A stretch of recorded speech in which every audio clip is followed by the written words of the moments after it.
Bismillahirrahmanirrahim. Assalamualaikum warahmatullahi wabarakatuh. Alhamdulillahi rabbil alamin. Wassalatu wassalamu ala ashrafil anbiya'i wal mursalin wa ala alihi wa ashabihi wa man tabi'ahum bi ihsanin ila yaumiddin. Alhamdulillah, hari ini saya Ananda Gilang Fajar Anugrah akan menerangkan dan menjelaskan tentang qiraat dan qurra dari pelajaran Ulumul Quran yang diampu oleh Ustadzah Agustriani Muzayyanah. Semoga Allah senantiasa memberikan kesehatan kepada beliau. Amin ya rabbal alamin. Qiraat dan qurra mencangkup 6 bagian. Yang pertama tentang 7 imam qiraat dan latar belakangnya. Yang kedua, macam-macam qiraat, hukum serta kaidahnya. Yang ketiga, faidah keberagaman dalam qiraat yang sahih. Yang keempat, adab di dalam membaca Al-Quran. Dan yang kelima, mengajarkan Al-Quran dan menerima honor dari mengajar Al-Quran. Kita masuk materi yang pertama tentang 7 imam qiraat dan latar belakangnya. Imam qiraat ada 7. Yang pertama, Imam Nafi' Al-Madani yang memiliki murid Qalun dan Warsh. Yang kedua, Imam Ibnu Katsir Al-Makki yang memiliki murid Al-Bazzi dan Kunbul. Yang ketiga, Imam Ibnu Amir Asy-Syami yang memiliki murid Hisham dan Ibnu Zakwan. Yang keempat, Imam Abu Amr Al-Basri yang memiliki murid Ad-Duri dan As-Susi. Yang kelima, Imam Asim Al-Kufi yang memiliki murid Syu'bah dan Hafs. Yang keenam, Imam Hamzah Al-Kufi yang memiliki murid Khalaf dan Khallad. Dan yang ketujuh, Imam Al-Kisai Al-Kufi yang memiliki murid Abdul Harith dan Ad-Duri. Macam-macam qiraat, hukum serta kaidahnya. Macam-macam qiraat dari segi kualitas dibagi menjadi 6. Yang pertama, qiraat yang mutawatir. Yang kedua, qiraat yang masyhur. Yang ketiga, qiraat ahad. Yang keempat, qiraat syadz. Yang kelima, qiraat maudhu'.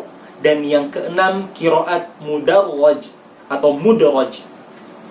Kita harus mengetahui makna-makna dari qiraat yang tadi telah disebutkan. Yang pertama, qiraat yang mutawatir, yaitu qiraat yang dinukil oleh sejumlah besar riwayat yang tidak mungkin bersepakat untuk berdusta dan sanadnya bersambung sampai kepada Rasulullah sallallahu alaihi wasallam. Yang kedua qiraat yang masyhur, qiraat yang memiliki sanad yang sahih akan tetapi sanadnya tidak sampai derajat yang mutawatir.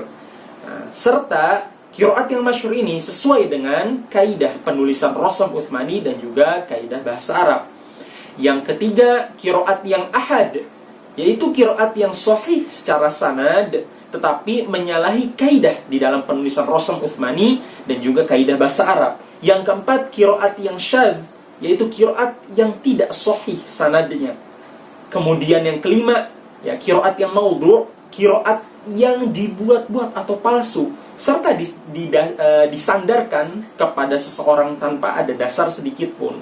Dan yang terakhir adalah qiraat yang mudarraj atau mudarraj, yang berarti qiraat yang bacaan yang ditambahkan ke dalam penafsiran. Jadi qiraatnya, bacaan qiraat tersebut ditambahkan ke dalam penafsiran.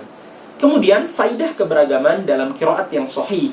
Keberagaman qiraat yang sahih ini mengandung banyak sekali faidah dan fungsi. Di antaranya yang pertama, menunjukkan betapa terjaga dan terpeliharanya Al-Quran dari perubahan dan penyimpangan. Padahal kita tahu Al-Quran ini mempunyai sekian banyak bacaan yang berbeda-beda. Kemudian yang kedua, meringankan umat Islam dan memudahkan di dalam membaca Al-Quran dengan menggunakan berbagai qiraat.